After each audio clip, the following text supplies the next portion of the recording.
Hello students, स्वागत है आप सभी का मेरे यूट्यूब चैनल पटेर एजुकेशन में। तो आज हम करने वाले हैं क्लास 9th के फर्स्ट चैप्टर की एक्सरसाइज 1.2। तो शुरू करते हैं पहले क्वेश्चन से। तो पहला क्वेश्चन यह है कि नीचे दिए गए कथन सत्य हैं या असत्य है, कारण के साथ अपने उत्तर दीजिए।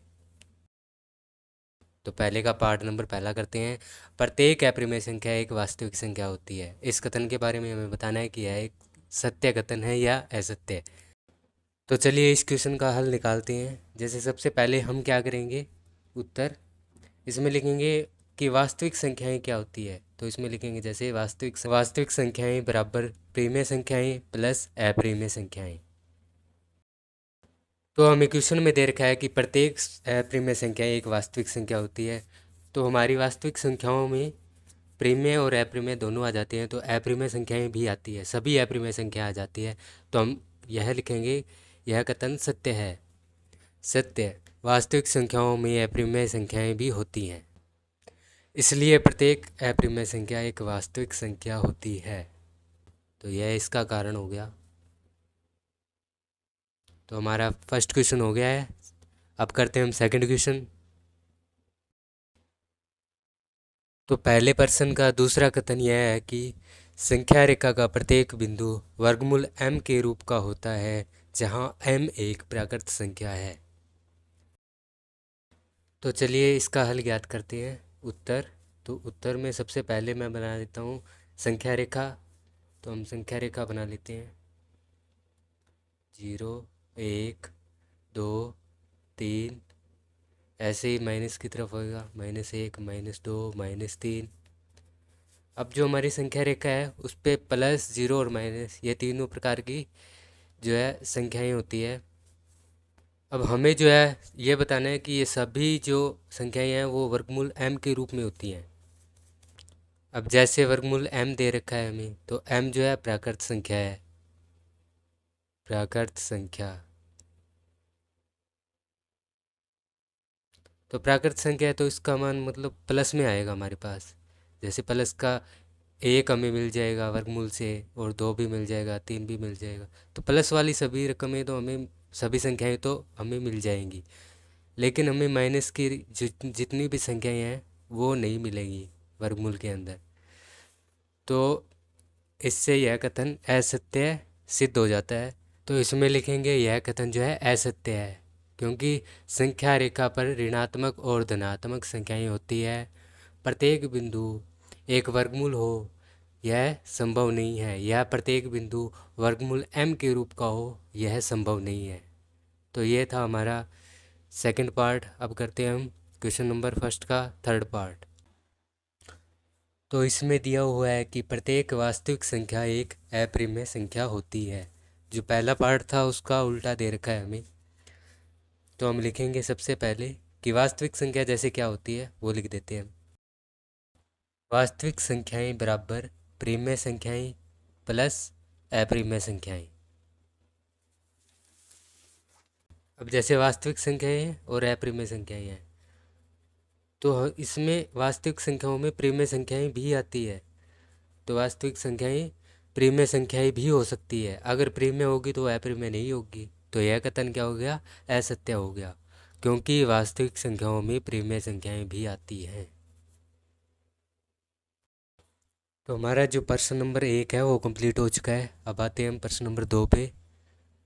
तो क्वेश्चन नंबर 2 में है कि क्या सभी धनात्मक पूर्णांकों के वर्गमूल अप्रिमेय होते हैं? यदि नहीं, तो एक ऐसी संख्या के वर्गमूल का उदाहरण दीजिए जो एक प्रिमेय संख्या हो। तो चलिए इसका उत्तर लिखते हैं। जैसे नहीं, सभी धनात्मक पूर्णांकों के वर्गमूल अप्रिमेय नहीं होते। अब इसके जैसे मैं आपको 3 उदाहरण करवाऊंगा, आप कोई भी एक कर सकते हैं इनमें से। तो पहले नंबर पे वर्गमूल 1। अब वर्गमूल 1 को हम क्या लिख सकते हैं, 1 का वर्गमूल क्या होता है, 1। तो 1 क्या होती है, एक प्रिमेय संख्या होती है ना, प्रिमेय संख्या। अब एक प्रिमेय संख्या कैसे होती है, 1 के नीचे हम 1 लिख सकते हैं 1/1। तो ये क्या हो गया, p/q का रूप हो गया, जहाँ q जो है हमारा 0 नहीं है, तो इसका मतलब ये क्या है, एक प्रिमेय संख्या है। तो ये पहला उदाहरण। जैसे हम ले लेते हैं वर्गमूल 4 जिसका हल 2 हो गया, तो 2 भी एक प्रीमिय संख्या है। इसके बाद वर्गमूल 9 जिसका हल है 3, तो 3 भी एक प्रीमिय संख्या है। तो आप इनमें से कोई भी एक उदाहरण लेके यह सिद्ध कर सकते हैं। तो ये था हमारा क्वेश्चन नंबर 2। अब करते हैं हम क्वेश्चन नंबर 3।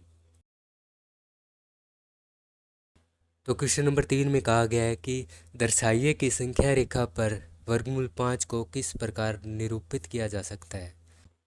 तो इस क्वेश्चन में हमें वर्गमूल 5 को संख्या रेखा के ऊपर निरूपित करना है। तो आइए करते हैं इसे।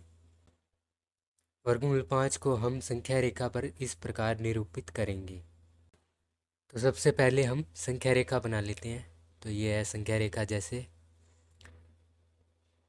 इस पे बिंदु 0, यहाँ -1, यहाँ 1, 2 और यहाँ 3। तो ये बना लिया हमने। तो पहला पॉइंट जो होगा वो ये है कि सबसे पहले हम संख्या रेखा पर एकक इकाई का बिंदु 2 पर लंब BC एकक खींचेंगे। यानी 2 पर हम BC लंब खींचेंगे जो कि एकक इकाई का होगा। यानी जैसे 0 से 1 के बीच में जितना गैप है उतना ही गैप B से C बिंदु के बीच होगा। तो इसमें हमने 2 पे लंब खींच दिया है। तो हम नाम दे देते हैं सभी को A और 2 बिंदु को B नाम देते हैं, और जहाँ ये ख़त्म हो रहा है C। अब हम जो नेक्स्ट पॉइंट है वो लिखेंगे कि अब बिंदु C और A को मिला देंगे। तो इसमें जहाँ बिंदु A है और C है इन दोनों को मिला देंगे हम। अब जो तीसरा पॉइंट यह है कि अब हम पाइथागोरस प्रमेय द्वारा AC का मान ज्ञात करेंगे। अब हम जो है पाइथागोरस थ्योरम लगाते हैं। कर्ण का स्क्वायर बराबर आधार का स्क्वायर प्लस लंब का स्क्वायर। ये हमने पाइथागोरस लगा दी। कर्ण जैसे है, कर्ण कौन है, AC है इसके अंदर, तो AC का स्क्वायर बराबर आधार, आधार जो है 2, 2 का स्क्वायर प्लस लंब कितना है 1 का स्क्वायर। AC का स्क्वायर एज इट इज़ 2 का स्क्वायर और 1 का स्क्वायर मिला के हो गया 5। तो AC कितना आ गया हमारा, AC बराबर ये इधर आके वर्गमूल बन जाएगा, तो वर्गमूल 5।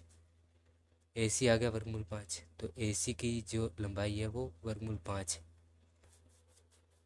अब हमें जो है वर्गमूल 5 मिल गया है। तो हमें अब क्या करना है, चौथा पॉइंट ये है, अब हम प्रकार की नोक बिंदु A पर रखेंगे और C तक खोलेंगे।